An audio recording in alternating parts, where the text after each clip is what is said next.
Podtacular, the unofficial Halo Universe podcast presents episode 527, Swords of Sanghelios, recorded live on February 11th, 2016.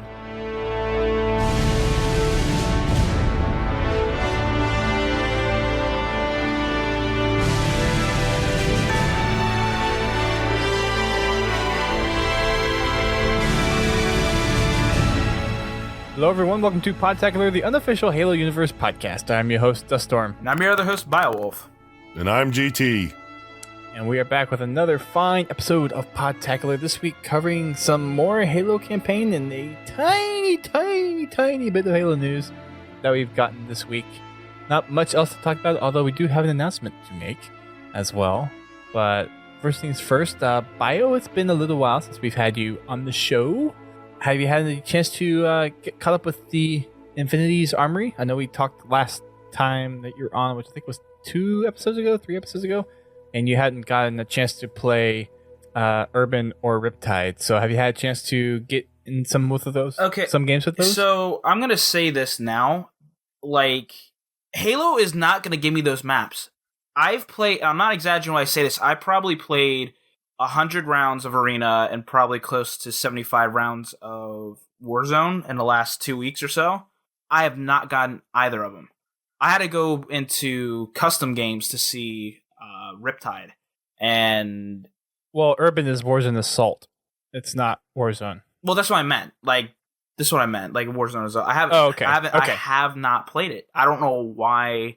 I don't know if you've seen me tweet it out or if anyone that's following me see me tweet it out, but I tweeted out, I was like, is there something that I'm missing?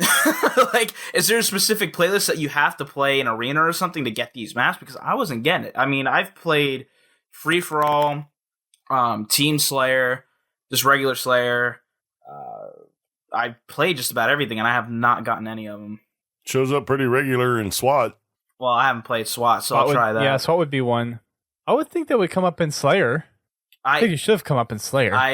Like I said, I have not gotten it in Slayer. To be honest with you, I've gotten, and this is the first time I've ever seen this, I've gotten a map 5 times in a row while quitting out and then going back in to matchmaking. Well, that actually increases your chances of getting the same map. Oh, does it? Yeah. Yeah. Yeah, if you stay in, you're likely to rotate a map because, yeah, that would increase. Well, in a way you would, because it would just place you into another random server that could just be created, and it could be like starting off of a. I mean, I'm not sure how the servers are configured. I'm not saying I know how they are configured, but my guess would be if they're maybe start spinning up a new virtual server, it could have a set rotation that the server is focused on, and you might just be hitting the start of one every single time. Maybe. I don't know. It's really strange. And that was something I was kind of concerned about because I want to play them. Like, I do. Like, I want to play these maps. I went into custom games. Riptide looks pretty sick. I will say that. And playing with the Halo 2 BR in Warzone, because I was playing with Hatred, Dust, you kind of see me skip everyone by accident. Not purposefully at all. I looked to join on him and there wasn't a join, so you must have gotten it like just as they got out and they were changing up people or something, maybe. Well, to be fair, it wasn't Hatred that I joined, it was Duquesne. So whoever you were trying to join, it literally just said join up, and Duquesne was like, hey, you should come play with us. I'm like, all right, sure, let's go. So I just joined him and that was in there. But Hatred was using the H2BR and he died and I picked it up. Ooh. I like it a lot. I can't wait to unlock that wreck. That wreck is... A lot of people are liking it. And the thing is, I like the Halo 2 BR a lot. It's not exactly something that...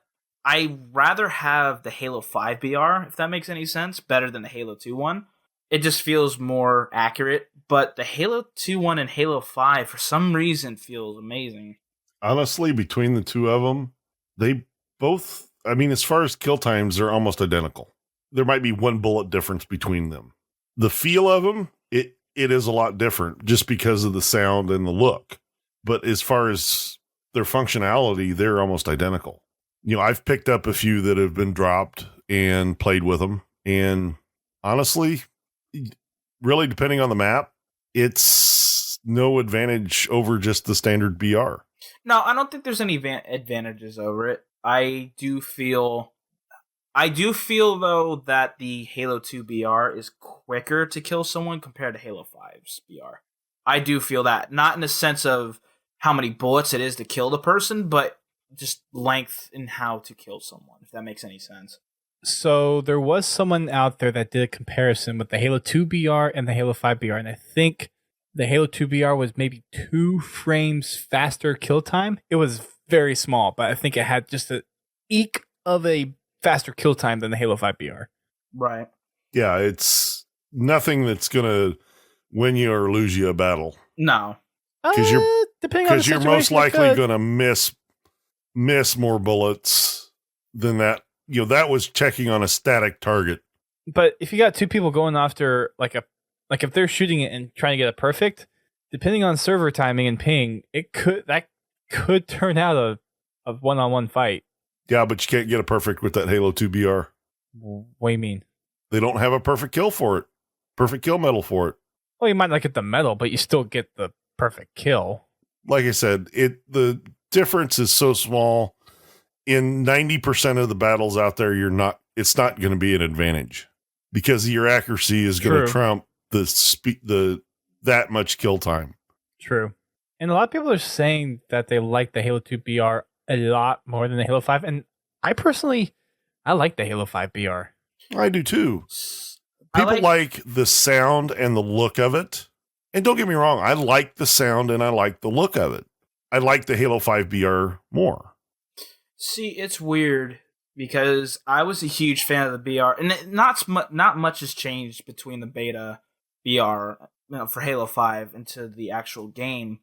For some reason, though, I felt that the Halo 5 BR and Halo 5 I liked more, and the only reason why I go back to it is because it felt more. What's the word I'm looking for? It felt more not accurate, but it felt. I don't really know how to describe. Natural? More stable? Yeah, like it felt more smooth compared to the actual Halo 5 one that we have now. I don't know why. If there's anyone that can give me a statistic as to why that is, I'd love to know. But I'm really I like the Halo 5 BR, but they made that switch a little bit, and I find myself going to other weapons other than just going to the BR. And something that I've found that I'm really enjoying a lot more is the light rifle. That light rifle and me is a very deadly combination, I've been finding out. I can land head. Like, I've probably, and I'm not exaggerating when I say this, I've probably gotten between if I got a 25 kill game, I've probably got 15 to 20 perfect medals while using that light rifle. Like, I love the feel of it. Yeah, that light it's a very powerful rifle. You feel it when you pick it up. Yeah. Not to mention the awesome scope end, but anyway, it's almost like you can feel it hitting your opponent with just the thump that comes out when you pull the trigger. Yep. I mean, it really feels like a powerful weapon. They made it feel like a power weapon because that's what they moved it towards. I mean, it's not going to trump a rocket launcher, but man, it feels like it will. Yeah.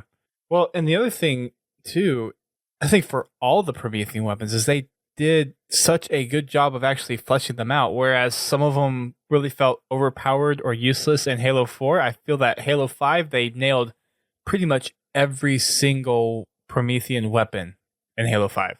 Well, the bolt shot and suppressor in campaign, I won't hesitate to pick those up. Even when I'm playing Warzone, I will call in a suppressor just for the tracking option. And that thing it tears through people. You've got to be conscious of what you're doing because, a pistol or an AR can still kill you, I think, a little bit faster than that suppressor does, but that thing will tear through some shields. I basically use it kind of like a support role. I'll poke my head around the corner, knock the shields off of somebody, and let one of my teammates finish them up. Yeah, and I know for Warzone, I don't use them that often, but to what you were saying, I'll pick up a suppressor or a bullet shot and use them every now and then. So it's definitely one one of those things that I think they really fleshed them out for Halo 5. And just in the beta, when you had the light rifle, it just felt so much better than the light rifle in Halo 4. And like you said, it actually seemed like you were doing some damage. It felt like you were doing some damage just by the sound that it put out, especially when you were zoomed in. Yeah, I always try to get that light rifle whenever I get a chance. Mm-hmm. Because so just because of the way it feels when you fire it. Right. So I did a quick poll in our chat, our Twitch chat, for the BRs, and the pretty much overwhelming majority is Halo 2 BR is preferred over the Halo 5 one. And Eric Yabu just said he got a perfect kill with the Halo 2 BR, so I'm guessing he's playing while he's listening to this. Probably. But it just, for me, Halo 2 BR, and I think one of the reasons why is the Halo 2 BR, the spread, and I mean, part of it is you're only on a tiny screen, so the accuracy was a little less than what it is now. But the spread of the Halo 2 BR, and more so the Halo, or at least it felt like with the Halo 3 BR, it just seemed like the spread on those was so wide. And you have the BR in Halo 4 and Halo 5 being, or seemingly so much more accurate. I could just be saying this out of like nowhere, and I'm not justified anywhere with this, but it just feels like for the Halo 4 and the Halo 5 BR, there's just a lot more accuracy and the spread is a lot more closely. So I like those versions better. Oh, I definitely agree with you. I couldn't hit crap with the Halo 3 BR. That thing was a pain. I mean, the funny thing is Halo 2 I could do decent with. I do better with the Halo 5 BR. Yeah. And the Halo 5 Halo 2 BR than I did with the original Halo 2 BR, if that makes any sense. But, and that could just be because BR in Halo 2, it's a lot, you're looking at a resolution that's a lot more tiny. Well, I mean, even I don't, honestly, right now, I'm not playing on any bigger screen than I was when I was playing Halo 2. Actually, I'm playing on a smaller screen than I was when I was playing in Halo 2. But you have more fidelity now than you did back then. You have more pixels to see. I also had a quicker refresh rate then, too, because I was on a CRT. No, it's 60 now, and it was 60 then. And I think the game still output only 30 frames a second. Yeah, on the console it did. But even in PC, playing it on the PC, I really didn't. I noticed some changes. It played different because I was playing at 60 FPS, which I really like. And that's kind of where I got hooked on it. But my shot accuracy really didn't change a whole lot, other than just getting better at actually using the controller. Just physically improving. Right. It got a little bit easier for me whenever I went over to PC for Halo 2. It was because you had so much more screen fidelity on it. So my aiming got drastically better. And I could snipe in Halo 2 like it was no one's business. And I haven't had a good game where I could snipe until Halo 5. Halo 5 sniper feels very good. I'll say that much. It feels really good. I've been paying attention to some of these multi-kill, or not, no, anyway, the little videos people put together, they're getting doubles and triples with sniper rifles and stuff. I swear the hitbox when you got a sniper rifle is the size of a warthog. I'm not joking. I can swear the reticle is like pointed at his, just past his ear, not even on the helmet, and he gets headshot. I don't know. See, I think the hitboxes are a little different on the head. They might be, because I'm seeing shots get made that I've got to look at them 2 or 3 times just to make sure they actually had the reticle on their head, and sometimes they don't. So are you looking at this from a safe film perspective, or just YouTube videos? Now, granted, this is not the highest quality video, but man, it just... So it seems like there is a significant amount of bullet magnetism in this game. It really does. I don't know how much there is, because I think at one point they said that they relied... Which sprint?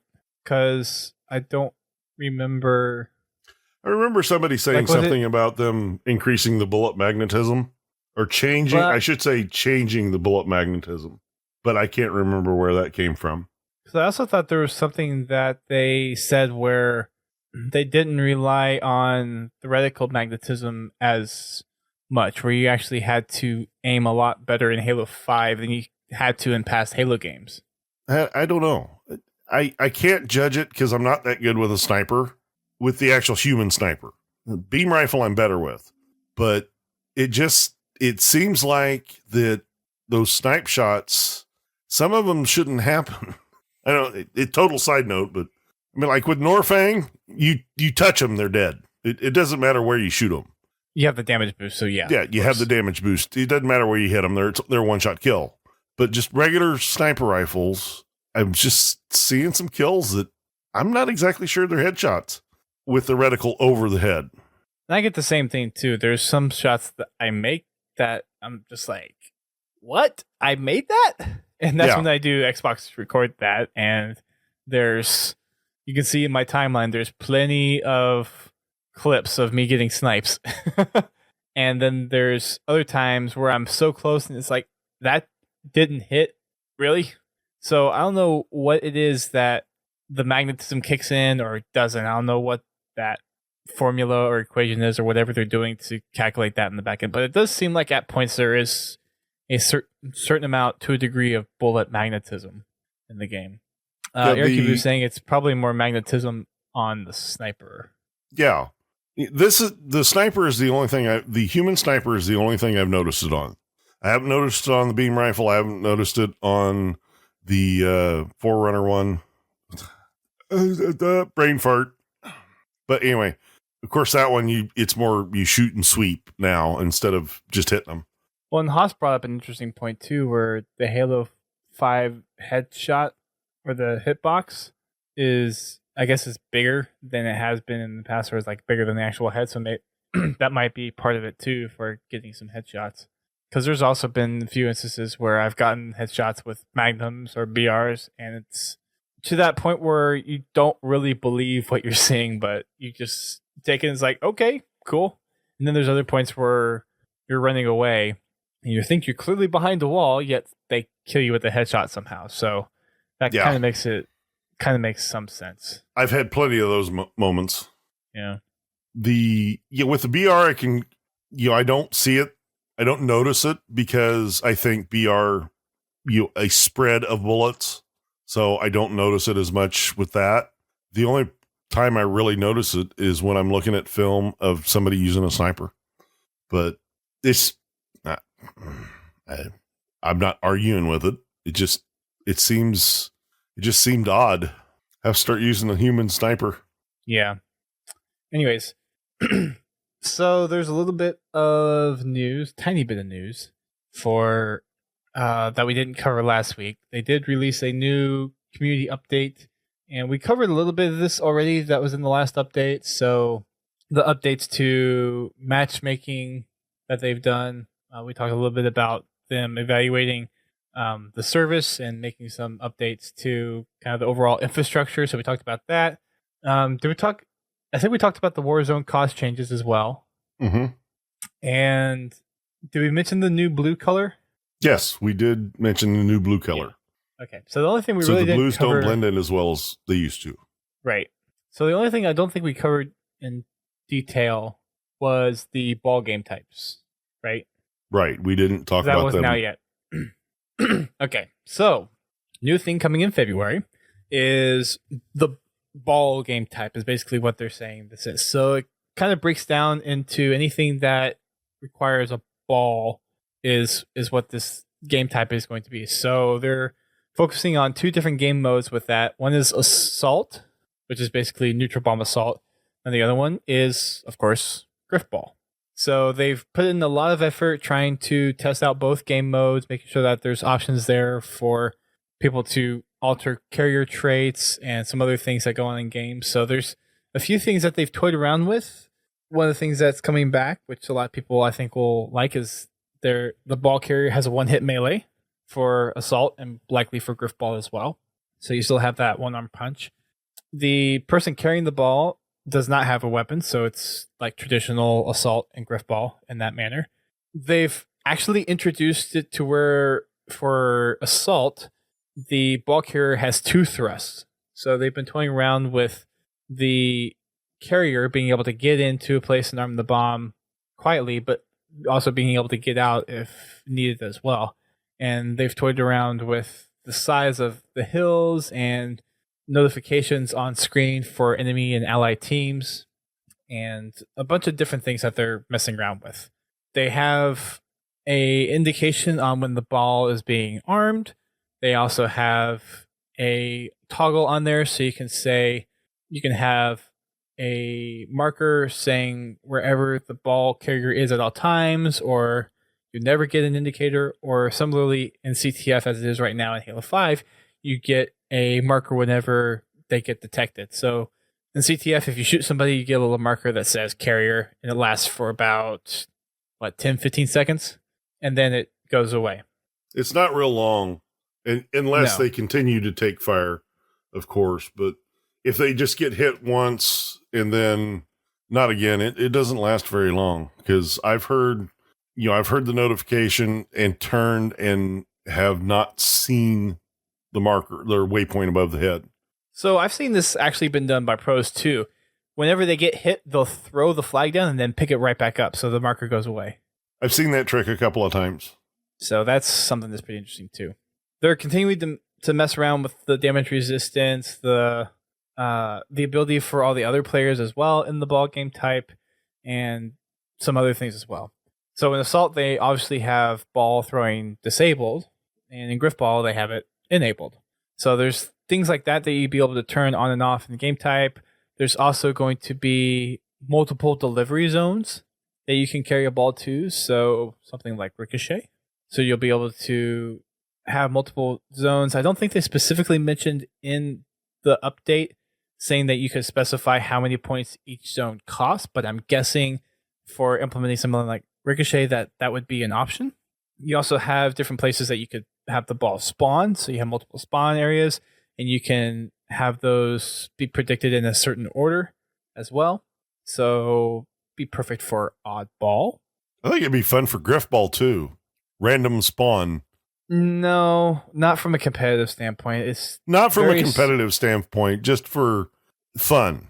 Maybe. Because you get those.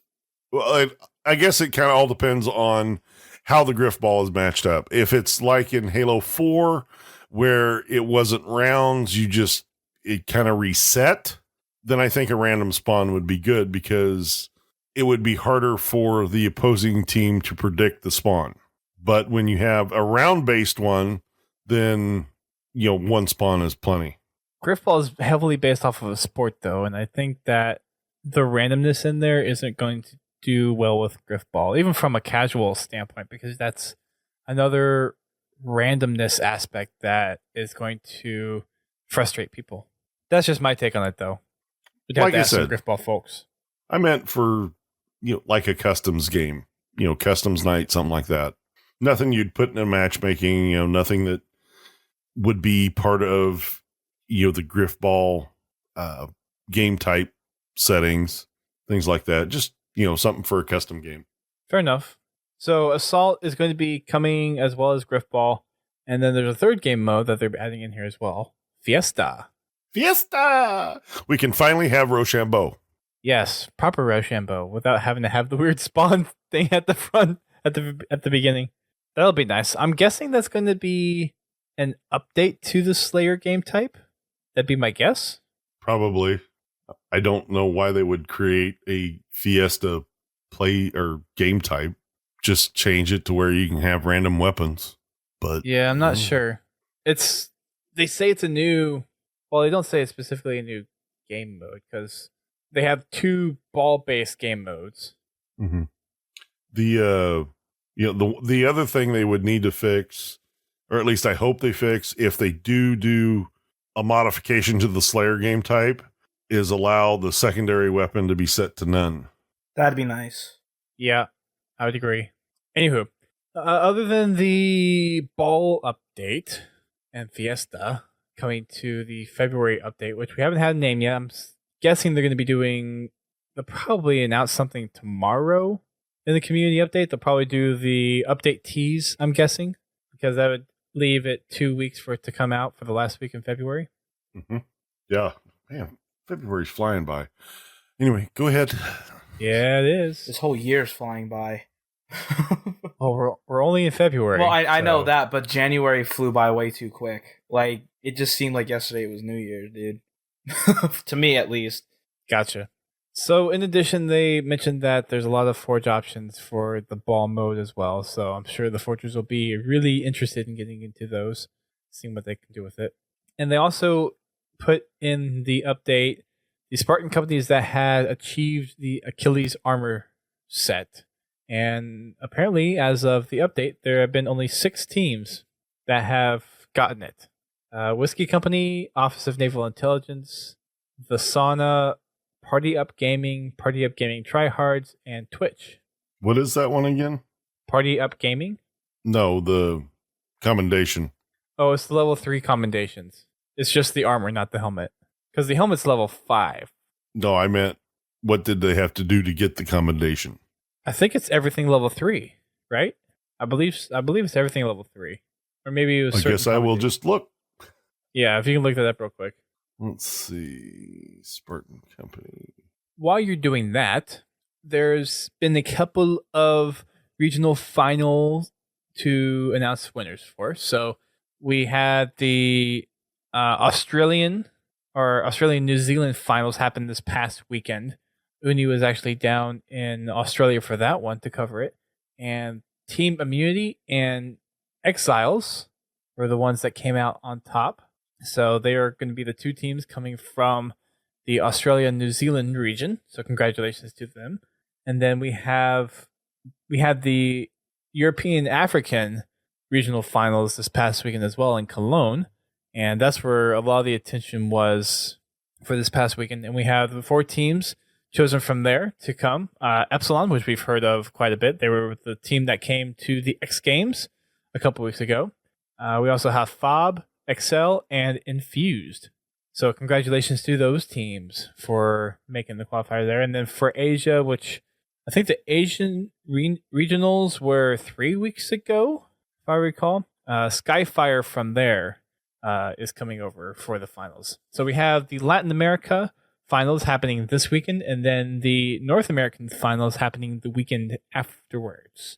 So plenty of Halo to go around. So congratulations to the teams that have already secured their spots in the World Championship finals, and we'll be able to watch some of the Latin America stuff this weekend, and then the Americans the following week. So clear your calendars, because there's a Halo coming. A lot of it, too. Mm-hmm. I'll probably watch some of the Latin American semis and finals. And also for this weekend, it's an extended weekend for me because President's Day I get off on the 15th. So I'm happy. Freaking government workers.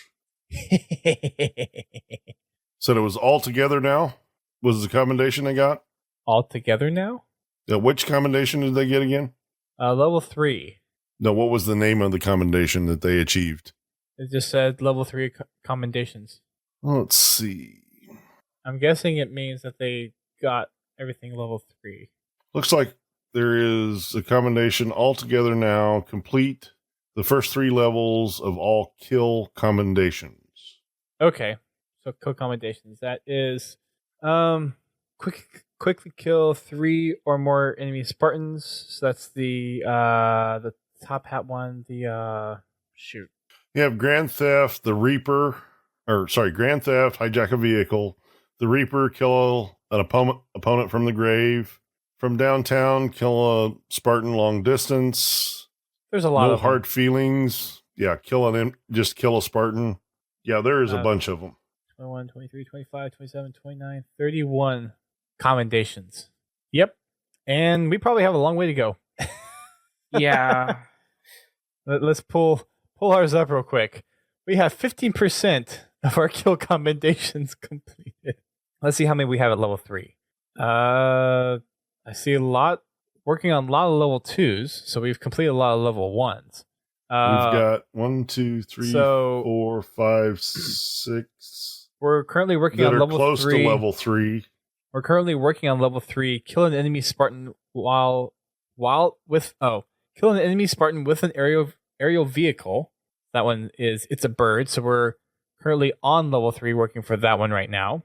Everything else is level 2, level 2, level 2. Everything else is level 2 that we're working on. So, yeah, we have quite a ways to go. And then we got to get a level 5 stuff if we want that helmet, because that's what I'm really after. That's definitely going to take a while. Yeah, that helmet looks sick, though. I'll say that much right now. I mean, I would definitely say it's worth the grind to get it. Well, for those listening, we have a Spartan company called Podtacular, and if you join, we have our regular Tuesday and Wednesday events for playing in Arena and Warzone, which no one was on Tuesday. What happened with that? I was not here. Where are my people at? I got on. I was doing some map testing with Darth Quackers for a little bit, but then I switched off and went over at 9:30 to try to join up, and there was no one on. I have no idea. Like I said, the last couple of weeks, my internet's been finicky. So if I'm on, it's probably like at 2 or 3 in the morning. Probably just watching Netflix or YouTube at that point, if that. Okay, we need to hijack 18 more vehicles by the end of the night. Then we'll have Grand Theft at level 3. So after the podcast, everybody go on and hijack a vehicle. Anyway, so yeah, we have quite a few commendations to work on. Quite a few. We did get a commendation for, I guess, reaching level 2. It was just a simple, small thing. We got 5 different wrecks, and I guess we got something for level 1. I guess that's what it was. That'd be the only thing I could think that coincided with what we got. I remember level 2.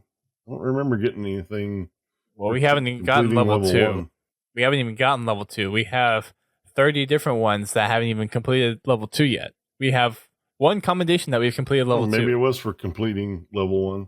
You know, the hardest ones are the killing the AIs, because there's just so much limited amount of those, and you're so focused on killing the enemy team and taking bases that a lot of the time you just pass up those small AI because they aren't worth that much. Yeah, I don't pass up the AI because every time I pass up the AI, guess what I get killed by? Yep, I'm in the exact same boat. They destroy me for some stupid reason. I don't know why. Let's put it this way. The first thing I kill are the Marines when I enter a base because, one, they will come up behind you and kill you. They're extremely effective for Marines. 2, they can see right through a cloak. So the Marines are one thing, but like the elites or the Prometheans that are protecting the little boss areas, or other than the ones that you first initially kill off from the bases, not many people go after those too much. Those are kind of like cleanups because you're always focused on capturing the base first and then going and cleaning up if you're in a good position to hold the 2 bases. Well, in a base, you have to kill them before you can take the base. Now, the ones around the bosses, yeah, you can focus on the boss, but especially when Warden comes around, you better be taking care of them knights because they can tear a Banshee up or a vehicle up pretty quick. True. Pin said in the chat, the Alamo would have never fallen if the AI in Warzone defended it. It may be the truth, honestly. Good one, Pins. Good one. Anywho, so yes, commendations. If you're a part of our Spartan company, we have quite a ways to go to get that armor set. So if you're looking at trying to get that armor set, then you need to get to work. And we're actually almost full. We're getting pretty full for our company. What do we got? 87? Are we that many? 83. We're currently at 83. So we're getting close to full. Getting to the point where we might have to start kicking some inactive people off if we get really full. But please attend our company events. Please. We need people. Please.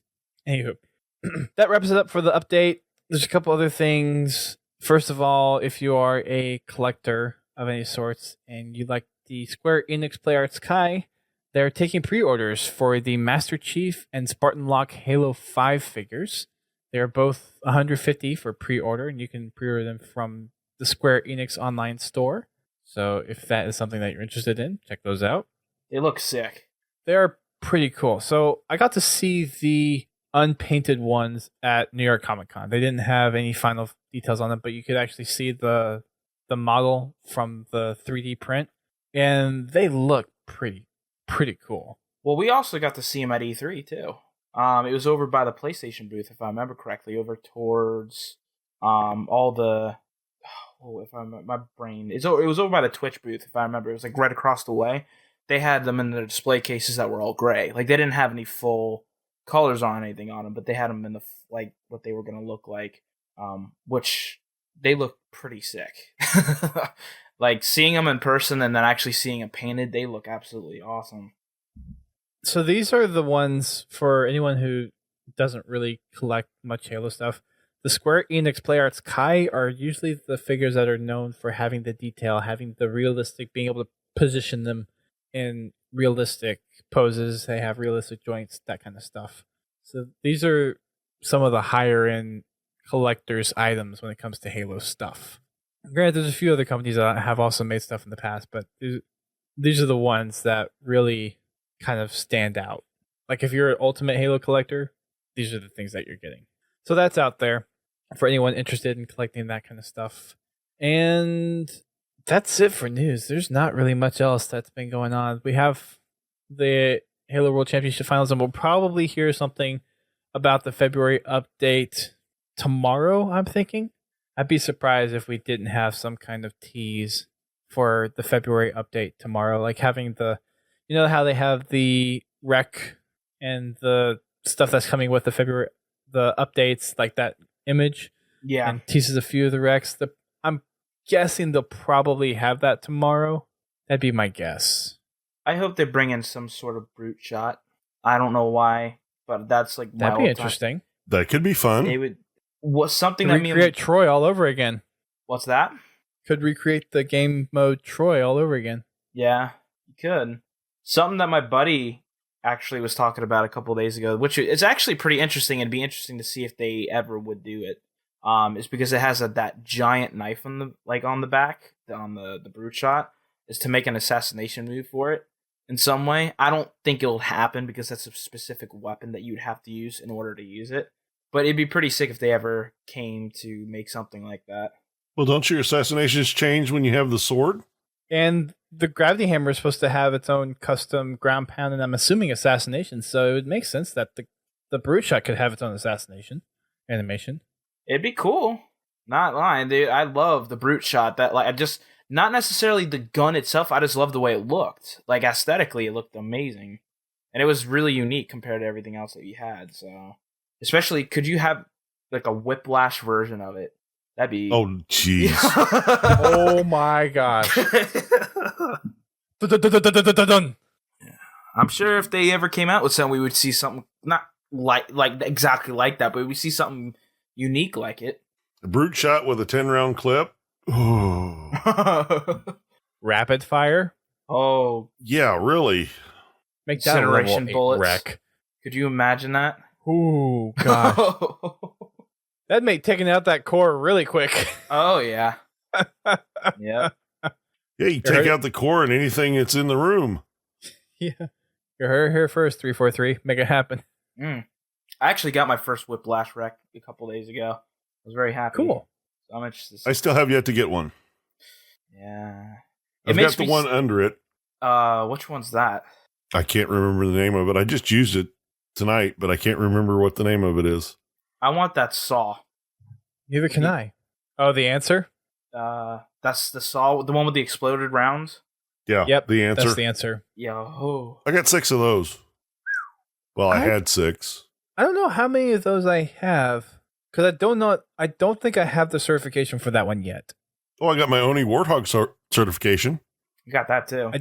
I got my certification for hogs, and I haven't had one since. Yeah. Anywho, but yeah, the answer is the saw with the exploding rounds. Yeah, I want that thing. That thing it's wrecks. Really nice. It destroys. It's probably, arguably, the most powerful weapon in Warzone. It's between that and the other one that I would say is the rocket launcher that has the, I guess, missiles. If I'm thinking it right, like you shoot the rocket and it has multiple explosions. The legendary version of the Spanker? Yeah, no. It's not the Spanker. It's the other one. The one that shoots the 3 rockets? I think so. I'm pretty sure the answer is better than that one. I don't know, dude. I was sitting there taking out. I was taking out a lot of multiple people with one shot rather than just one rocket would. Like it was kind of. Wait till you get your hands on the answer, and then you'll understand. Yeah, I probably. The answer, it is the universal weapon of the entire armory. It will tear through everything. Overshields, Scorpion tanks, Banshees, Ghosts. It doesn't care. People. It just destroys them. People. Cores. Oh, it's a standard Spartan. Toast. He'll be dead before you let your finger off the trigger. It's a very versatile weapon. Eric was saying Norfang, but even still. Nah. Yeah, but Norfang's kind of hard to come by. The answer is a little bit more prominent. So I'm just looking at it from just if you put all the weapons side by side, for versatility and application, I think the answer is probably the best weapon. Because even at range, you're getting hits off of explosions, and you're tossing them around, you're bumping them everywhere, and if you're just unloading on a vehicle, that thing's going to lose health so quickly. I mean, the Norfang is nice on infantry because you get one-hit kills no matter what, and it does pretty well on vehicles, but if you want something that's just constantly laying down fire and causing the other person not be able to fire back and take out vehicles so quick, then the answer, I think, is probably your bet. The answer is your answer. Oh. Hey-o. I see what you did yes, there. Definitely in a ranged combat, long-range combat, the Norfang's going to beat the answer hands down just because of its range difference. But you get them in the same amount of range, and the answer is a lot easier to use than a Norfang. Not everybody's that good at no-scoping with a sniper. Granted, the Norfang is a one-hit kill, so all you got to do is touch them. But that answer, oh man, I love using that thing whenever I get a chance to. It's pretty nice. I like the 3, and we're going on a major tangent. And I apologize for this, but I can't remember the name of it. It was the 3-shot burst pistol with the silencer. Whispered Truth? Yeah. I think is what it's called. Yeah. That thing is amazing. Hands down, as of right now, all the wrecks that I have, that's my favorite wreck. I love that thing to death. I haven't got to use that one yet.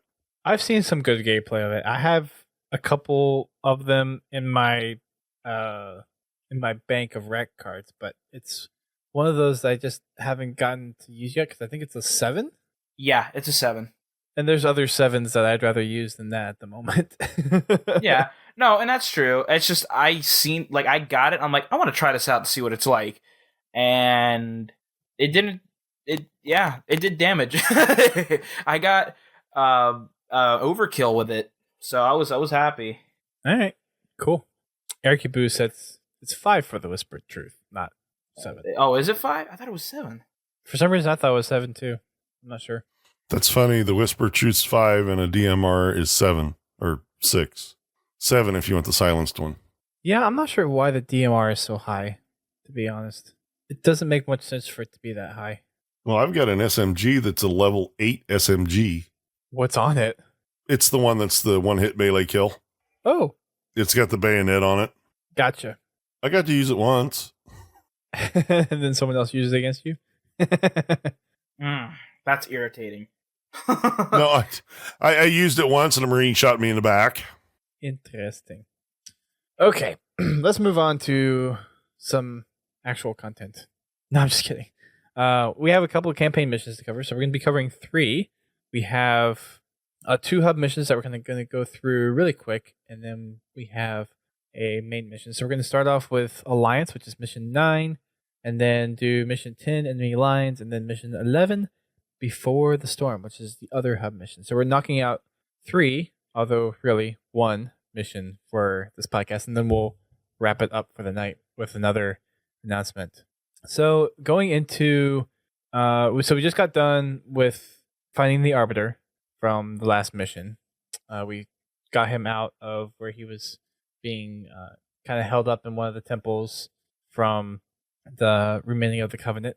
So we got him out. We have an opening cutscene, which I think is one of the few other important cutscenes of the game where Spartan Locke is meeting up with the Arbiter, and there's a little back and forth between him and the Arbiter, and of course, Locke has his kind of customary greeting. He's like, "Thank you for meeting up with us. Lasky sends his regards," and then the Arbiter has this nice opening that just kind of chills you. He says, "Oni out of the shadows.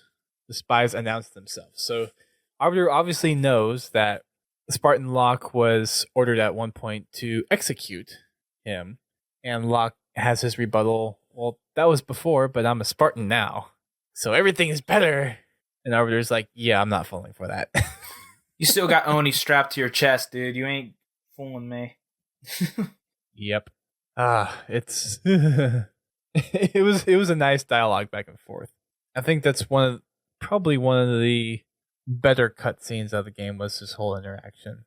So they get to talking back and forth about why he's really there, that they're searching for the Master Chief, and then they get interrupted by none other than Cortana, who apparently has already connected with all the systems on Sanghelios and basically threatens them, saying that let Spartan Locke hunt because they're never going to find where they are. So she's obviously kind of putting them in their place. And then Halsey comes in and saying kind of the obvious that Halsey's already been through all the network systems and has already figured out where the Guardian is. So there's not much time for them to try to figure out how to get this Guardian active. So Locke approaches the Arbiter and says that he has the firepower to get them into Sunayon, which is the place where the Guardian is on Sanghelios. And it just so happens that Sunayon is the last city on Sanghelios that is controlled by the Covenant, or at least the remains of the Covenant. So he retorts saying that they're only going to take Sunayon whenever they're assured victory. So that gives them time to plan.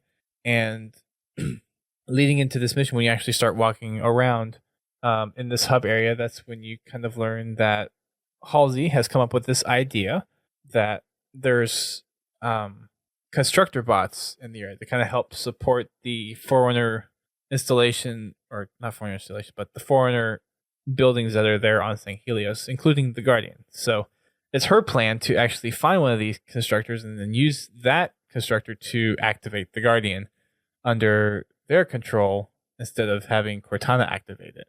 So they get you get to this hub area and take time to walk around, because there's lots of cool little interactions that you can do here. You get to learn a little bit about the dynamic that has developed between the Ungoi and the Sangheli, which is pretty cool. There's one part where there's a grunt and an elite just looking out on the cliffside, and the grunt is doing all the talking. And I played it again today just to kind of have a refresher, and I sat there for probably about 15 minutes before I heard dialogue get repeated. So there's quite a bit of stuff in here to fill time. Oh, there is a bunch of dialogue in there. Another thing, too, with kind of walking around, if you go off to the right side, just as you exit from where you first start the mission, you'll see kind of like this nursing area, and you'll see elites kind of heal each other. And it's kind of a shift from how we've seen elite culture in the past, because it's been one thing where, like, to be injured is to be shamed and kind of rid of honor. But you see kind of a shift in, and we talked a little bit about shift in kind of the politics in the last episode with the previous mission, and now we're seeing kind of a shift of mentality of what honor means and what injury means compared to like fighting and battle and whatnot. So if you go over there, you actually hear some interesting dialogue about what it means to be injured, like fighting with. There's one part in there was like fighting with a weakened sword to not just like completely kill somebody, but to injure past the point of not being able to fight. So it's there. And if you've played Halo in the past, which I'm assuming you have, there's been a lot of kind of like honor in fighting that the elites have held. So, and you see that start to lax a little bit and change a little bit, which is kind of cool. So there's lots of interesting things behind the scenes in the universe when it comes to stuff kind of changing in the background with Halo 5 that I don't think a lot of people see. And if you really take the time to kind of step back and see the overall changes that's happening in the Halo universe, there's actually a lot of stuff in the Halo 5 campaign. Yeah, the one big thing that I've noticed about the Halo 5 campaign is that the AI is a lot more chatty. Mm-hmm. And I mean that they have a wider variety of what they talk about.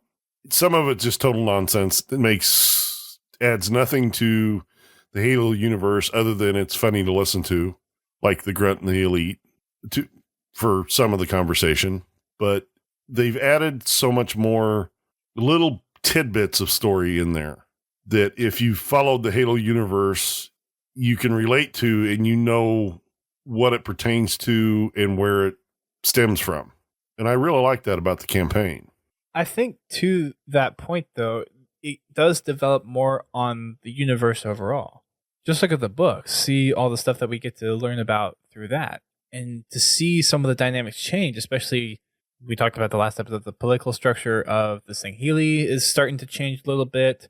And if you look at a few cases in here in this hub mission, you start to see some of the traditions of the Sangheli be changed a little bit.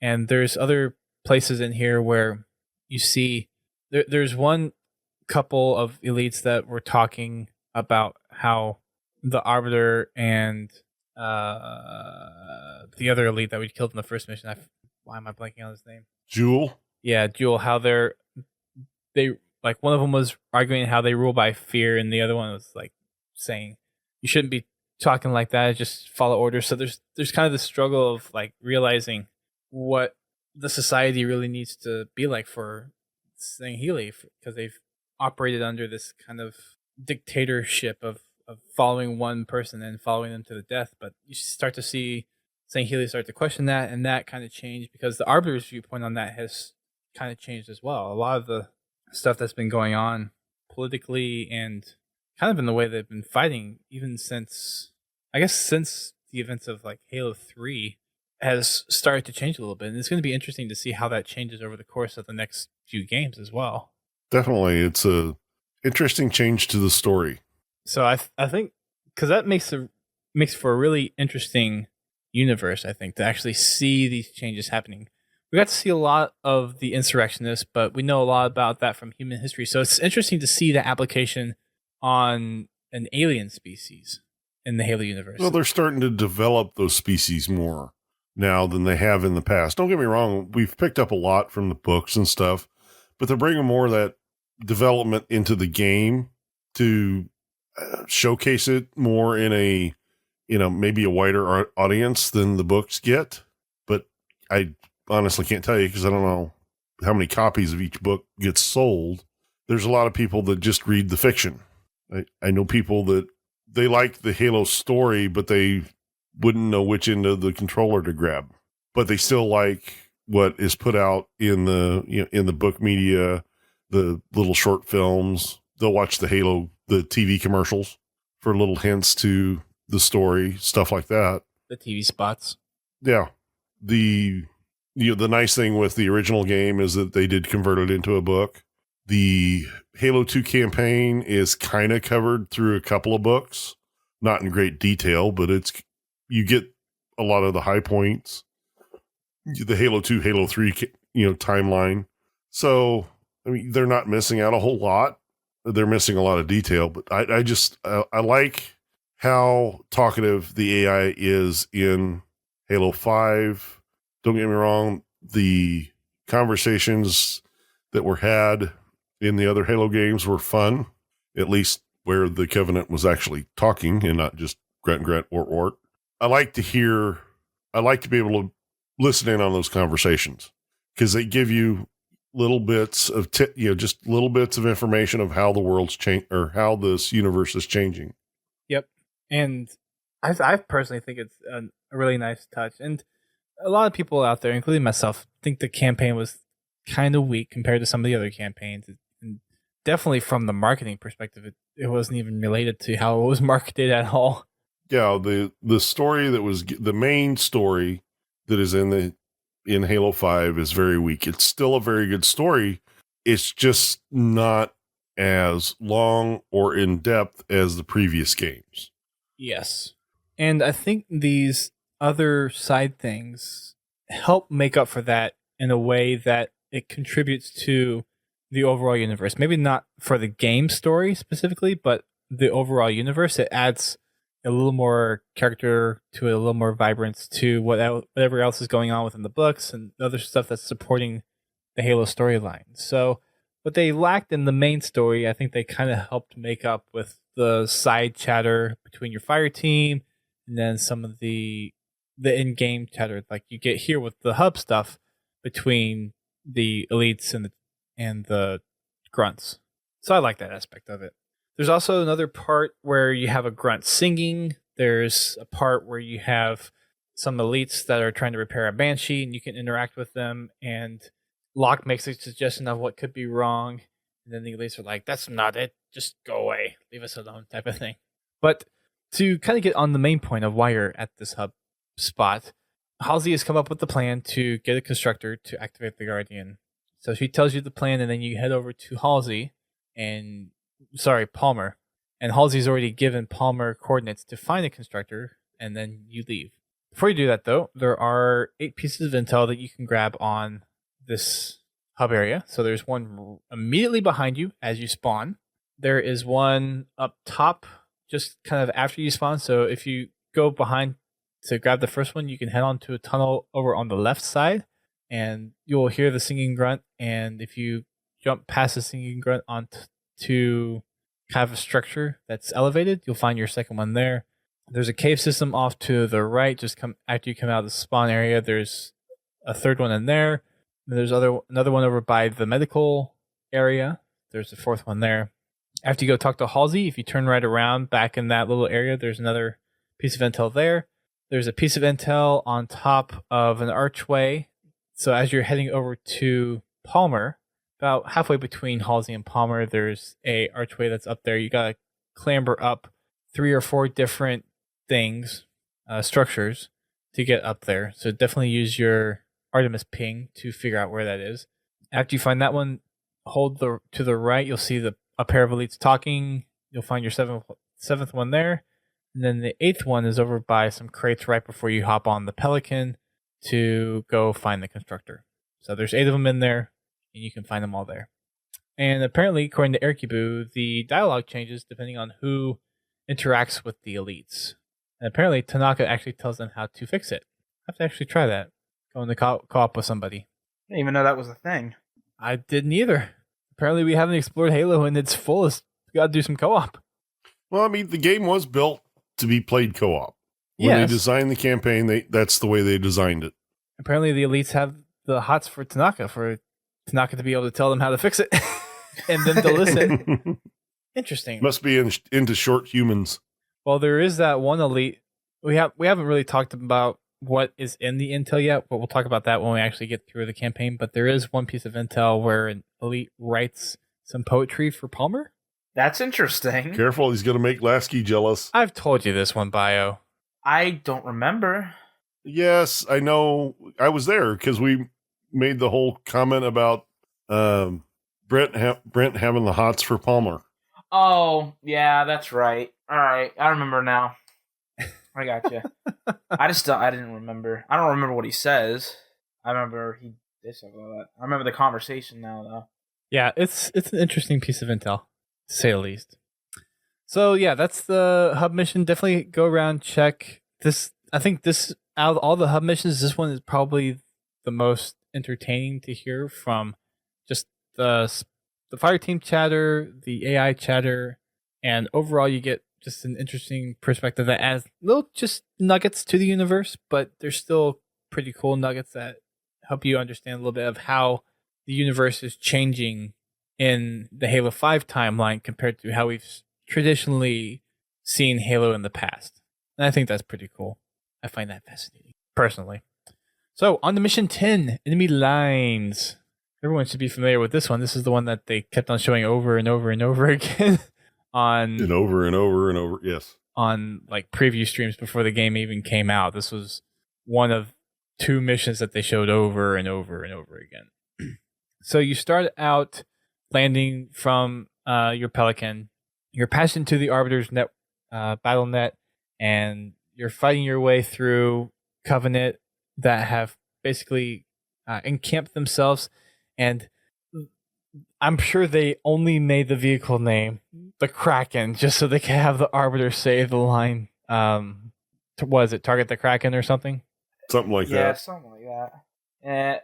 I felt they could have used the Kraken in so many different ways than what they did, to be perfectly honest.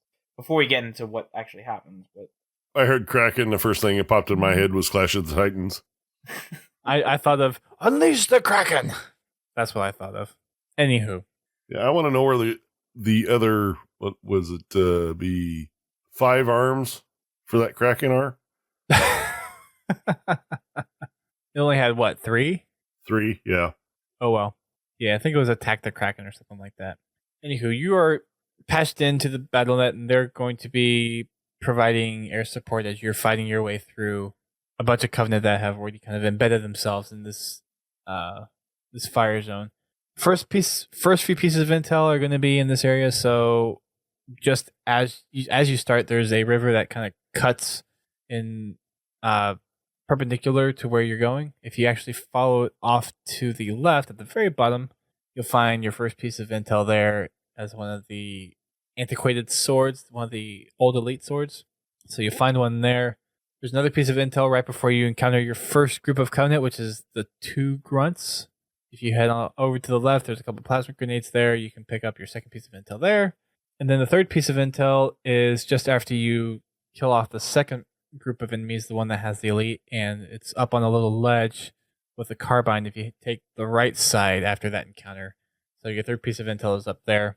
And then your fourth piece of intel is going to be in a little room off to the right before the shield door.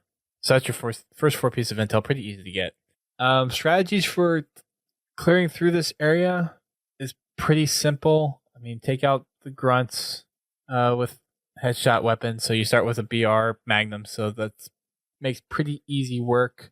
If you're on Legendary, I would pick up a plasma pistol before you get too far into the area after the Kraken first comes out, because you have a couple of elites. You have one like elite general, I think, coming down with a couple of grunts. So using the plasma pistol on the general will be useful for taking him out. And then you have 2 or 3 elites guarding the shield door. So you want to take them out with hopefully a plasma pistol as well. Badam Burial Mounts is what it's called. Thank you, Eric Boo. So go through, clean up grunts, clean up jackals. You have a few elites. Pretty easy work, even on Legendary, to get through this area. There's also a couple places where you can pick up some power weapons. There's a fuel rod, there's a beam rifle, and there's a few needlers that some of them will drop if you're a needler fan like I am. And yeah, make sure you just don't get taken out from the Kraken either, because they do have the fuel rod shade turrets, and those will do some damage. Although they don't really target you too much in this first area, it's really kind of the subsequent areas that they really target you. But it's still something that you want to be mindful of, that you don't want to be too far out near the cliff edge, or else they will start actually taking shots at you. Anyone else got anything else to comment, or can I move on? No, you pretty much covered it. I don't have anything to add. All right. So in the next section, you are met with some ghosts that you can use for this next area. The Kraken moves on. This is basically kind of like a little transition area for you to kind of take a break in the fight and then go on straight to fighting more enemies. So you pick up a ghost. If you hang towards the left, you'll find another piece of intel. And then you have, right after this area, lots of suicide grunts. So be very careful as you're going through this area, because you will get messed up so bad from suicide grunts. And if you're playing solo, the AIs will get decimated. Your fire team will get decimated because they'll just ram the grunts and they're suicide grunts, so they blow up.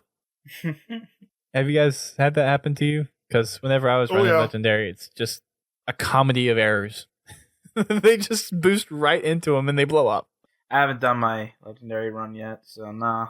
It's pretty bad. Sounds bad.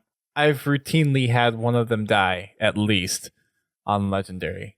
Because I'll try to shoot them all before their grenades explode, but someone will somehow just decide to ram one of them and then they blow up. So be careful of the suicide grunts. They will give you a bad day, to say the least. So that's the first wave after you pick up your ghost. That's the first big wave, is all the suicide grunts. You can take a couple different paths. You can either go under the bridge, like overlooking thing, or you can go into the cave on the left. Either way works. I would do the cave on the left because it gives you a little more cover, and it kind of helps you divide up the enemies from the next area. And then you have another set of enemies, and these, I think a few of them will go suicide for the grunts, but not many of them. You can take them out pretty easily, I think, in the second part compared to the first part. And once you do... Oh, and there are a couple of enemy ghosts as well. Oh, that's right. Yeah, there's a couple of them there, so just be very careful of trying to take them out. If you are running co-op, then if you have someone with a plasma pistol still from your last area, zap them, board them, take out the drivers, and use them, or just zap them and just put bullets into them. That's really the best way to take them out. Cat's ghost runs. Cat's ghost returns. Yeah. Oh, no. In this case, it's your whole fire team. Could be any one of them. I think I've seen Buck do it. I've seen Tanaka do it. It's... Well, I lost my entire fire team. I don't think I've been in a situation where I've lost my whole fire team, but I've lost 2 of them before. Yeah, some of them do pull cat moves. I still don't trust them to drive. You shouldn't trust any AI ever to drive. But they, overall, I find the AI helpful as long as you direct them correctly. If you let them just wander on their own, they're pretty useless. But if you give them some direction, and I think we've said this before, but don't actually have them focus on any one enemy. Just put them in a general area and just let them go, and just keep an eye on them. That technique, especially on Legendary, works a lot better. It's not a bad idea. Because if you get them all focusing on one enemy, they ignore the rest, and then they die. Or they'll run right up to them and get, you target an elite, they'll run right up to him, and then he'll just punch them. Do the whole elite roundhouse kick. 3 dead AI. It's just, like I said, a good tip is just point them in the general direction. Don't have them attack any one particular enemy. Works for me. So after this area, there's another piece of intel that you want to turn around and get just before you enter the cave system, or kind of the building area where the 2 shield doors are. You turn around, there's kind of a rock pillar standing there. You want to sprint, jump, clamber up on top of that, and you'll find another piece of intel there. And that's just before the Kraken moves on as well. And I think here the Kraken will take more shots at you here than it did in the previous area, so be a little more careful about going through this area and where the Kraken is than you did in the last area. Once you get through, there is a kind of a short little intermission in fighting, and you'll actually have a chance to see some Spartan chatter going on, some Fireteam chatter. And you'll get to a room where you need to use the Artemis to figure out where the switch is. I think it's far past spoilers. Well, don't spoil it for them. Oh, okay. All right. So let them find it. Use the Artemis to figure out where the switch is, even though the game's been out for more than 3 months. But use the Artemis to figure out where the switch is. Once you find the switch, you'll open up the next area. And you all have... Actually, is it... No, that's... Did I jump ahead? Yeah, I jumped ahead. Sorry. Yeah, I think you did. Yeah. Oops, my bad. So before that, there's a big open cavernous area because there's the Wraith here. You have a big open area, then there's a bridge that's been dissolving or kind of been destroyed over time. And it's this big open area. So when you first get in there, there's an elite talking to 2 grunts. You can assassinate the elite and take out the 2 grunts. And there's just a lot of fire coming from everywhere. This is probably the most hectic part of this mission. And there is a Wraith at the very end of the bridge, right before a shield door. There's Jackal snipers, there's elite generals and elite majors and ultras, and lots of firepower coming in from every single direction that you can think of.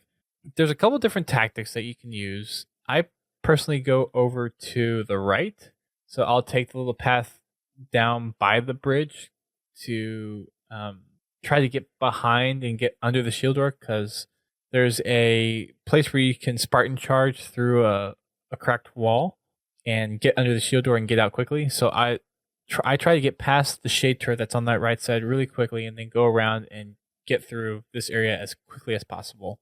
But there are, what are the guys, can't speak. What tactics do you guys use? Because I know for the snipers on the left, I try to avoid those. That's one of the reasons why I go on the right. It kind of depends on what I'm doing. If I'm going through showing somebody where the intel is, I'll generally clear the area, or I'll go off to the right and grab one of the ghosts to clear the area. Okay. Honestly, I just sit back and take everything out from the distance. I don't know. I'm weird when it comes to that. Like I've been on the ghost so many times and blew up, compared to like just sitting back and taking everything out is more of a better tactic that works for me compared to what other people I know use. They go in there and spray and pray and die instantly, it seems. Well, interesting that you mentioned that, because even though you're not supposed to be able to get ghosts into this area, you can. Yeah. There are 2 ghosts in the area. That too. But I'm thinking from like the last area, there is a way to get the ghost from the last you can. Area. It's tricky, but you can do it. Yeah, usually by the time I get that ghost up there, it's on its last thruster. Hey, as long as you get it up there, right? Yeah. I mean, I've done that trick, and I've used it to take care of just the very first group of enemies that spawn right in there by the tunnel or the first part of the bridge. Mm-hmm. But then I'll go get the other ghosts. The fresh ones. The brand new ghosts that don't have bullet holes in them. Good. I found that if you can kind of hide in that cave where those ghosts are, and the elite general at the end of the bridge will come over to the edge, and occasionally it's kind of a random thing. He will stand in a spot where he'll just stand there and let you shoot him. Nice. Yay for buggy AI scripting. Yeah. It's more prevalent on heroic than it is on legendary for him to do that. Okay. Legendary, he's a pretty tough target to hit, but occasionally he'll hit that one spot and he'll just kind of stand there and let you shoot him. Nice. That's really fortunate. Whenever you're on legendary and you get a free shot at AIs, that's always nice. Yeah. If you're going for intel on this, the first place that you want to go is off to the right. So there's a piece of intel on kind of a little cliff outcropping area. Hop on top of that, you'll find your first piece of intel. Next piece of intel in this area is you kind of have to go on the bridge, so you will have to fight through some enemies, including the jackal snipers on the left. And they're pretty easy to take out. If you're on legendary, you'll have maybe one free shot before they decide to just utterly destroy you. So find them quickly. There's 1 or 2 over on the far left. There's a building that's over there that you take them out, and then there's one, I think, on the bridge right in front of you. So I think there's... No, far right side. Is there another one on the far right side as well? Yeah, there's not one on the bridge next to the Wraith. It's off to the right in that little building where the fuel rod is. There's one back there? Yeah. I've never gotten shot by that one then. Yeah, he's killed me twice. Oh, I guess I've been lucky. Yeah. Yay me. I know the 2 on the left, but I've just never... Yeah, the 2 on the left are pretty... They've caused me more trouble than the other one. Okay. But the one on the far right, you need to keep your eye out for him. Gotcha. I think maybe he spawns under the bridge or something, and then after so many enemies are killed, he moves up. Maybe that's why, because whenever I run through here, I just try to go as quickly as possible without killing too many enemies. Maybe that's why. But as you get to the middle part where there's actually a big gap between the bridge in the middle and the bridge to continue on, that you really can't make the jump, you want to look over to your right, and there's a beam rifle sitting next to a piece of intel that you can boost over to. But you will want to take out enemy forces first, because you will get pot shots at you and you will die pretty easily on the higher difficulties. So clear out some enemies first, especially the jackal snipers, and then go pick up the piece of intel. And then the other piece of intel in this area is you actually need to go through the bottom Spartan chargeable wall. And once you get through that, it's immediately to your left on the little shelf, and there's Neela right by it, and that's your other piece of intel in this area. Pretty easy to get. Several power weapons in here as well. If you pick up the beam rifles from the Jekyll snipers. There's also beam rifles kind of littered all over the place. There's a fuel rod in a building off to the right before you go through the shield door and all that kind of stuff. I think I've only destroyed the shield door once because I've always gone through the bottom. So it gets you totally out of the way of having to worry about the Wraith at all. So if you can get under there and then take out the enemies in the buildings, or if you... Another tactic I've done is I've gone up on the right, and then once I get to the middle bridge, I'll switch over and then come on the left. So I just avoid that right side building altogether. And then you only have to worry about the elite 2 jackals in the grunt. I think that's right underneath the Wraith. And then you just Spartan charge through the wall or melee it down, and then you head on, make your way. Makes it pretty easy that way. If you go through the route of destroying the shield door and going through the top part, you will need to address the Wraith first. It's as simple as that. Which there's several grunts there with plasma pistols that make taking care of the Wraith relatively easy. Just take care of the guards at range with either carbines or sniper rifles. There's plenty of ammo there. And then just plasma pistol the Wraith and stick a grenade in it. Zap them to death. Mm-hmm. That works. So this is the area that I was mentioning before where you need to use your Artemis to find out where the switch is for the door. And then once you do that, since GT does not want me to spoil it for you, you go through, you'll see a couple of Promethean soldiers doing their warp thing. You can actually kill them. It is possible if you have some kind of longer range weapon, if you have like a BR or carbine, or I've even used a needler, you can take them out before they reach the end platform of the next area that you're supposed to go to. So if you're able to do that, it's not required, but you can do that if you want. But as you walk out, there's this next big cavernous area. There's Phaetons that spawn. You hop in the Phaeton, and the Kraken is back. Yay. Yay. Yay, Kraken. Unleash the Kraken. And we finally get to the point where you can come up with the achievements for the level. Yes. So this achievement on this map is called Kraken Lacken. And it's a little difficult to pull off, especially on the higher difficulties, but you have to land on the Kraken without destroying any of the turrets on it. So it's kind of a challenge, especially on the higher difficulty. You don't have to do it on a higher difficulty. You can do this on easy if you want. But even on legendary, there is a way to do this that is not too difficult.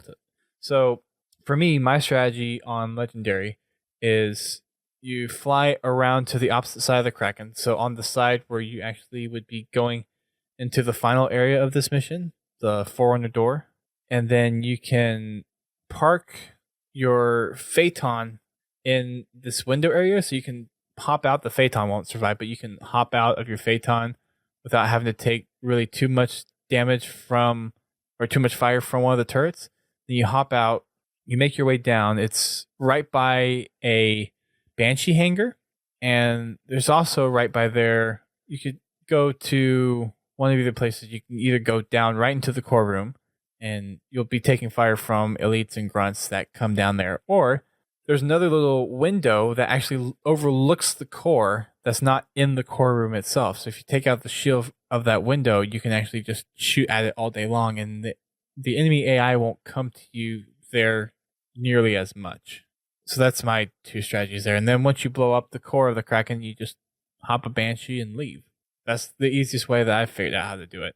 Also in the Kraken, before you take it out though, in that Banshee hangar, the one that's on the side of the Promethean doorway, there is the skull that you need to pick up. So you take your Banshee, and if you're looking at the hangar door, go to the left. There is kind of a shelf face that you can't normally jump up to. You'd have to fly up there with the Banshee. And if you get up there, go ahead, hop out, and you'll find your skull.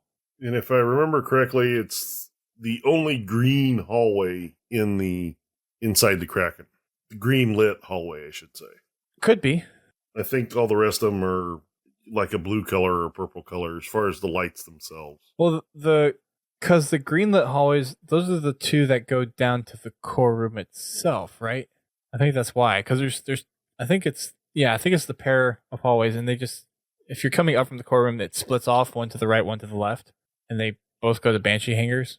So that would make sense, I guess. but it's on the opposite side of the green hall that has the window that you can look down into the core room. So that's a little bit safer if you want to do it that way. Anywho, so yeah. And then after you destroy your core, if you're still playing on co-op, have one of your co-op partners fly over with a Phaeton, jump on top of the Phaeton, and have them fly you off of the Kraken before it explodes. So I have not done that achievement yet. And you'll get your other achievement. I need to do that with somebody. Finally, in this area, there is one last piece of intel, and you'll see a little Forerunner pedestal standing out to the right side after you first come out, or to the left side if you're coming out of the door from the Forerunner construct, and that is your last piece of intel for the mission. So go ahead and collect that. It's pretty easy to get. And then we move on to the final piece. So after you take down the Kraken, there's a little circular doorway.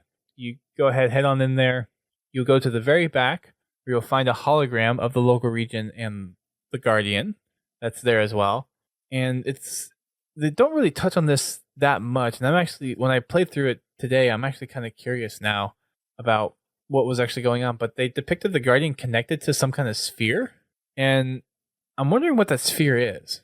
I'm wondering if Erikibu, if you're still in here, if you know what that sphere is. That's his charging base. You think so? I don't know. It could be one of 100 things. Because the Osiris comments about it, but they don't go into detail.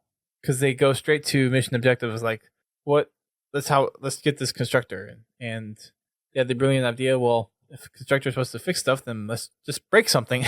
So they break the pedestal, and then the little constructor pops up. No, Eric, we were talking about... And then all hell breaks loose. We're talking about the sphere and the hologram of the Guardian. It has some kind of like red pipe going to the Guardian, and it looks like it's connected to a sphere. So they made a comment about like what it's depicting and what it's connected to, and then they just cut to the chase where they're just trying to figure out how to get the constructor. So I didn't know if you knew in your extended lore knowledge if they actually explained that somewhere later on. But anyways, moving right along, after you get the constructor, you have a lot of Prometheans that you have to fight. I think it's a total of 2 knights, 3 or 4 soldiers with turrets. Soldier captains. That's what they are. Thank you. Soldier captains. And then you have 4 or so watchers, and then you have, I think, maybe 8 regular soldiers and 2 to 4 crawlers, something like that. Does that sound right? That sounds about right. Okay. But they do give you plenty of ammunition in the room. Yes. There's scatter shots. There's a couple of incineration cannons, along with, I think one of the knights spawns with an incineration cannon. The other one spawns with a scatter shot. Yeah. So the first one spawns with the scatter shot. The second one spawns with the incin cannon. And then you also have the splinter turrets that the soldier captains bring in, which if you can grab one of those, they just destroy everything. They make handiwork of both soldiers and knights. Yeah, with that splinter turret, you don't have to hit the weak spot. You just kind of have to get close to them. Gotcha. Even on Legendary, that splinter turret it tears through soldiers. I think it was 2 shots. It's 2 shots on a regular, 3 shots on the soldier captains, and I think 5 shots on the knights to kill. That's if you hit every shot. And then with the knights, though, if you actually hit them in the sensitive areas, you can take them out even quicker. Because if you nail a shot or 2, I think, into like the vents under, I guess, what would be his arms, and he does the little war thing where he opens his face and he just headshot him in the face, takes him out pretty quickly that way too. Splinter grenades are also very handy here. They will take at least for the soldiers, they'll take them out to where they've lost their face and you can headshot them. And then for the knights, because they're so bulky and they move through stuff, you just get close by and they're just walking through it. So the splinter grenades do a significant amount of damage to the knights as well. Anywho, after you clean up all the Prometheans, after you clear them all out, the Arbiter comes and picks you up, And that's done for this mission. Nothing too heavy story-wise other than getting the constructor and having the Kraken in there, which is a new vehicle now in Halo. Well, depending on how long it takes, I'm sure we'll see a Mega Bloks build of it at some point. Okay, if the Scarab was, let's see, how tall was the Scarab? 18 inches? 18 inches, something like that, yeah. Okay, how tall is this Kraken going to be? 4 feet? No, they'd probably scale it down a little more than they did for the Scarab. Well, it'd still have to be bigger than the Scarab. You wouldn't want the Kraken to be smaller than your Scarab.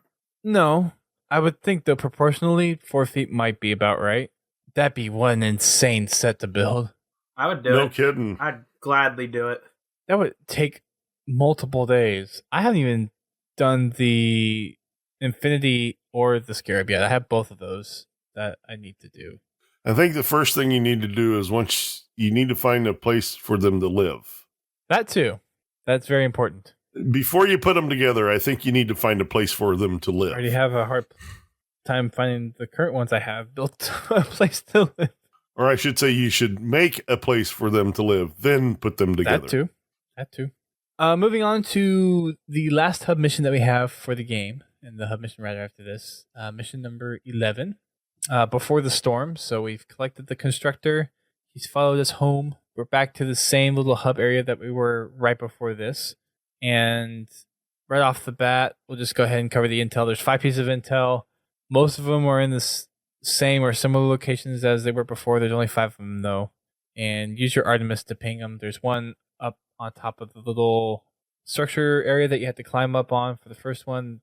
There's one right behind you when you spawn. That's another one. There's one up by where the singing grunt was the first time you came here. There's one over by the medical area, although you have to jump on top of the tents and then get on top of a rock shelf to get there. And then there's another one underneath one of those tents. So there's only 5 of them. They're pretty easy to find. What you're doing in this hub mission, and there's not as much interactive dialogue in this hub as there was in the last one. There is a couple of things that you can pick up. If you go over to the medical area, they're talking about the whole like honor and who should they mend to first if multiple people have fallen in battle, that kind of stuff. But mostly for this one, you're in and out for this one. There's not much additional stuff that you can do this time going through the hub. So you go meet with Palmer first, and you'll report in saying that you found the constructor, and you'll overhear Palmer talking to the Arbiter, saying that they're ready to attack Sunayan even if the constructor is not ready, and that they'll provide air support while you with Fireteam Osiris are going to be fighting on the ground, along with a few other Swords of Sanghelios folks as well. So you go talk to Palmer, and then you go talk to Halsey, who says that they have the constructor. She's programming the constructor with the readings that they got from Meridian, and almost instantly the constructor goes off on his way and goes towards the Guardian, and then you're off. That's mission 11. Pretty short. Thankfully, no. I still, don't get me wrong, the hub missions do give you a lot of information, but I don't think they add enough. To be honest with you, I don't think they really needed them. Like, I didn't feel that the campaign needed those. Like, if they needed it could have been like a shortcut or something, or not a shortcut, but a cutscene or something. I don't know. I just felt that it was kind of a waste of time, in my opinion. I mean, the last hub mission, with that one I can kind of be okay with because there's a lot of other things that you can go do during the mission. You'll like go listen to the singing grunt, go listen to the elite and the grunt talk. There's things to do in there. But the other 2 hub missions, I mean, yes, you can pick up some dialogue. The first one's mostly hostility towards UNSC, which, considering the planet you're on, not surprising. Well, yeah. You get the soccer ball to play with. Okay. But a lot of that could have been done in just a simple cutscene, and we could have got 2 more missions out of the game. Yeah. But it just seems like a little waste to me, but hopefully for Halo 6 we won't have that problem. There's just a lot more that they could have done with the hubs. there could have been a lot more interaction. There could have been more, not to say necessarily more story, because I mean the Halo 5 story was kind of a little lackluster to begin with, but there could have been a lot of things that they could have capitalized on for these hub missions. Well, I mean, if there could be, but go ahead, Bio. I was just going to say, something they could have done that would have been really interesting was kind of do what they did with, like, cell phone stuff. Or not the cell phone, but the payphone things that did in ODST. Like, if they wanted to sit there and give a little bit more information, of a little bit more dialogue or something like that, they could have done maybe some sort of area... That was the intel. That you... Well, right, but what I'm going off of is, like, maybe you could check your stats on, you know, what you've done in the campaign so far, or certain thing, like, to make it a little bit more of a unique experience than what they already, you know, what they gave right there. I mean, well, it just didn't feel phones right. in ODST is where they wanted to tell a second story.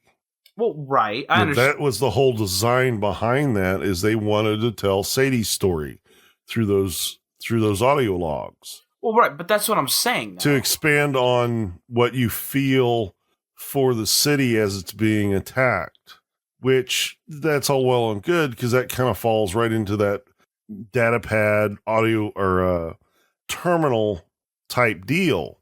These hub missions, yeah, there's a lot more they could do with them, but it just doesn't feel like it belongs in a Halo campaign. It's almost like they tried to make a cutscene a mission. Yeah, an interactive cutscene.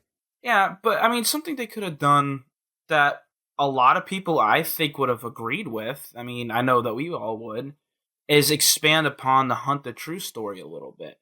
Like, maybe have those, like, terminal type things give us a little bit more intel of what's going on with Pharaoh. Like, just everything that was going on with Hunt the Truth. Hunt the Truth they did very well with.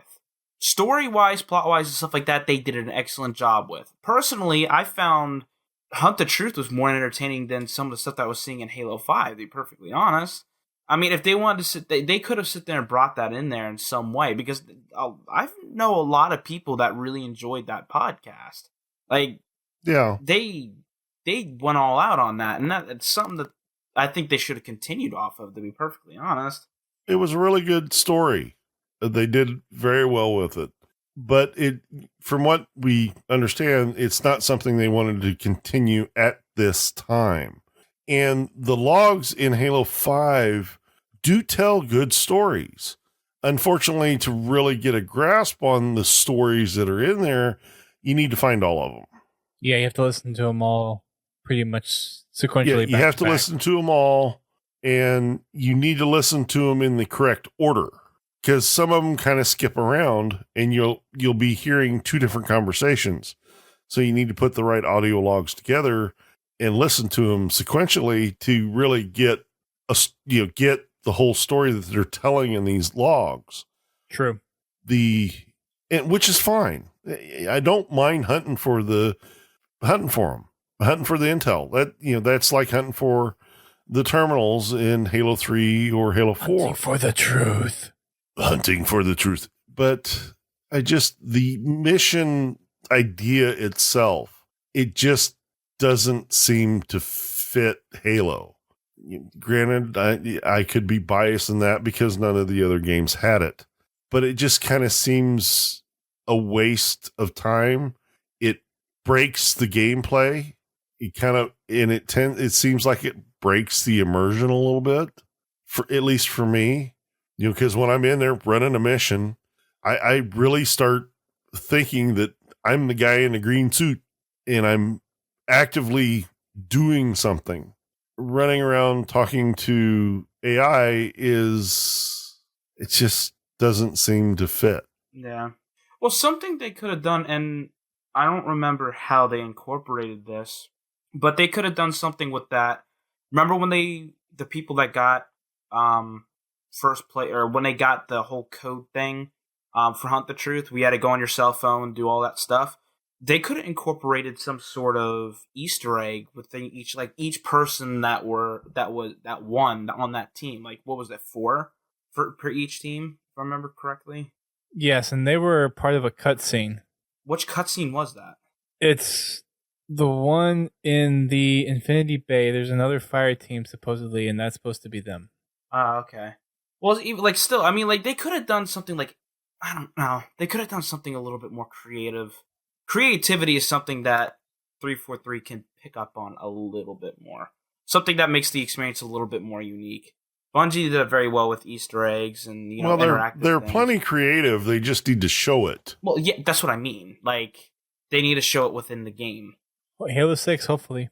Fingers crossed. Yes. But I have to admit, all in all, Halo 5 is a fun game to play. Even with its quirks, even with its problems, it is fun. It's so much better than the Master Chief Collection, which I know are all games that we've all played and we all love in one way or another. I mean, there may not be our favorite game, but we all enjoy at least an aspect of one of the games, of each of the games. But just the mechanics of Halo 5, the way it plays, the multiplayer, the single player, I enjoy it. And it's nice to enjoy Halo again. Yay. I will say this is probably the most fun I've had in the Halo games since Halo 2. I could see that. I could definitely see that with me because during Halo 3, a lot of the people that I started playing with in Halo CE and Halo 2 had kind of started falling off. By Halo Reach, I maybe played with them once or twice a month. By Halo 4, they were all but non-existent. And Halo 5's trying to bring them back into the fold. Well, unfortunately, they've moved on to other things. One of them, he is thinking about getting Halo 5. He's starting to get back into Halo. The other one has never been a FPS kind of shooter guy for consoles. PCs, yes. Consoles, no. And my other friend he's got 2 kids and he's just busy. So life. Yeah, life gets in the way. And it's happened with me too. There's been times when, all I wanted to do was sit and play Halo, but, I had to do like job and then the job again. And then, then you got to sleep occasionally. Every once in a while it helps. It does help. Yes. So that's going to wrap it up for the campaign part. I think that wraps it up for pretty much the podcast tonight because we've been going on again for just about 2 hours, as it seems like we've been doing for the last few shows. Welcome back, Bio. Glad the internet held up for a little while. Yeah. For a little bit. His squirrels are probably getting tired. Yeah. They've been running pretty hard for the last couple hours. Had a couple of drops, but other than that, it's been pretty good.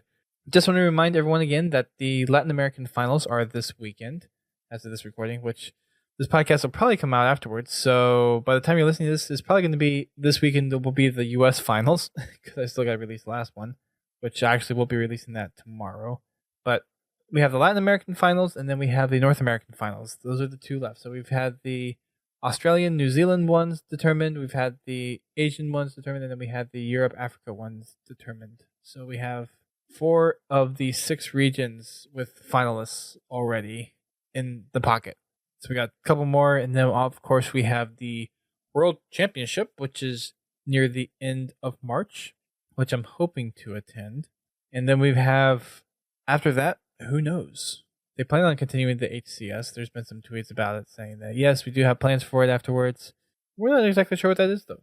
But we have the North American regionals happening February 19th through the 21st. Those will obviously be big to watch. And then the World Championship finals, which I'm excited for.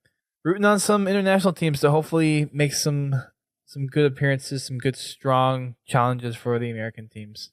Still hopeful for that. Yeah, definitely. Don't let me down. I do have one. The 20th of February, 2016 at 5 p.m., I will be attempting to record another episode of Achieving Halo. So if you would like to be a part of it, send me a message.